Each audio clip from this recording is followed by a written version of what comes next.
University of West Florida School of Psychological and Behavioral Sciences is pleased to announce that they are the home of the UWF Center on Aging.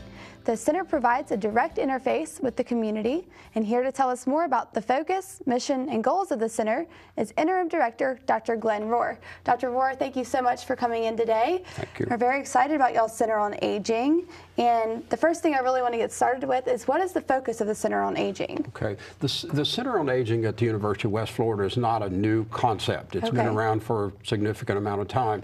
It was located at one point in the social work program, then it was located in the health education program, then it was discussed to be in the nursing program, the biology program, psychology, and finally we figured out that this is an interdisciplinary activity. And so the Center on Aging is an attempt to pull that together in an interdisciplinary collaborative effort. And so our focus is going to be to do that and to bring together the faculty members on the university campus that are involved in research and training and so on with aging, to pull together students to reach out to the various community agencies that deal with issues in relation to gerontology, and to try to kind of pull those all together and find out exactly what's happening in our region of the state in terms of aging services, and also possibly to identify some areas that need research or need some gaps in services that may need to be fulfilled. So that's sort of the function of the center. Well, it sounds like y'all kind of hopped around a little bit over there, but we're glad that you have it all set up now because we really need that in our community. And that's kind of what I want to know next is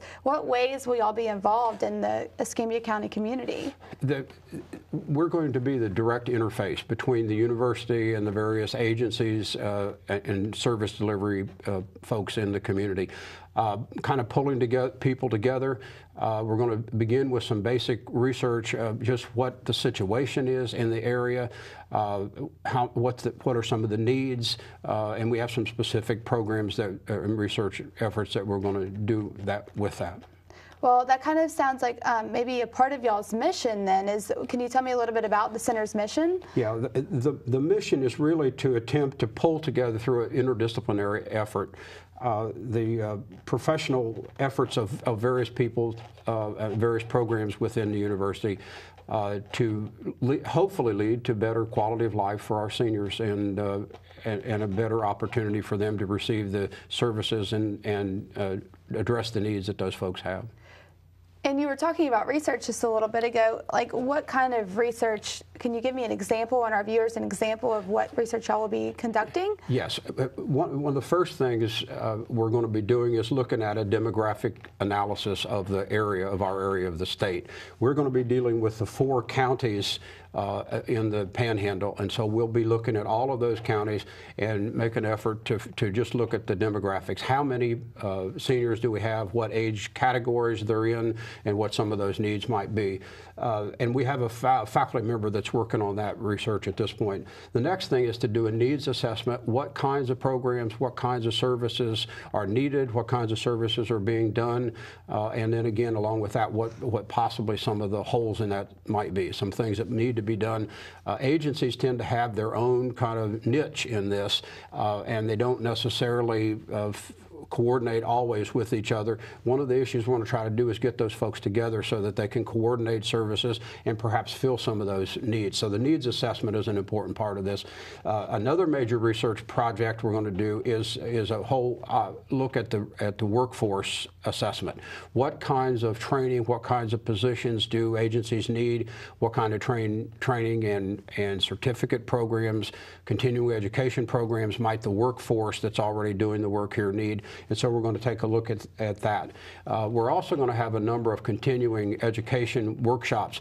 Most of those will be developed in relation to the needs assessment, what needs are there, and then we will develop workshops and training opportunities for some of those. Okay, and so all this research that you're going to be doing, and you're going to be working with other community agencies. So, for example, Council on Aging, right? Yes, very definitely. The Council on Aging will play a major part in that work. That's great. We're going to be very excited to work with you guys and try and get this going a little bit more than you already have done such a great job doing. Can we elaborate maybe a little bit more on the training and education that the center is going to offer, or that y'all are looking to offer to the seniors? Yes, there's a number of things that we're looking at. Part of the training and education will depend on the needs assessment and also the workforce assessment assessment. We have begun some training programs and have some training already underway. Recently, Dr. Powers, who's a dementia expert from University of Alabama, came and we did a training program for caregivers and for agency people that work with dementia patients, and that was held on the campus, and there were about 350 participants in that. So that was the initial effort in relation to that. We also have a couple of training opportunities that are set up in May in cooperation with the Naval Hospital. We're going to do a one-day seminar on aging veterans, and there's a number of veterans, a number of military folks, retirees, and so on in this area. And so we're going to do a one-day seminar addressing some of the issues related to veterans and aging.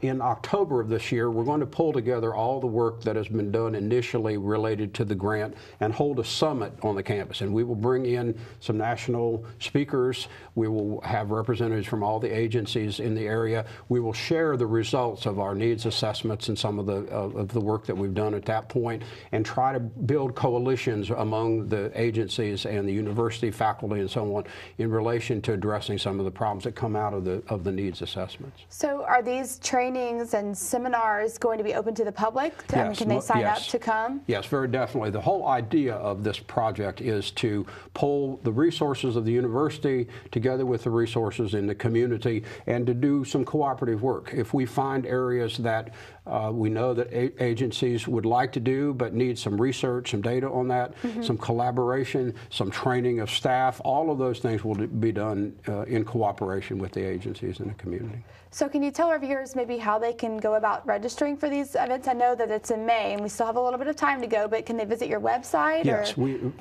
have a website that's up and in place.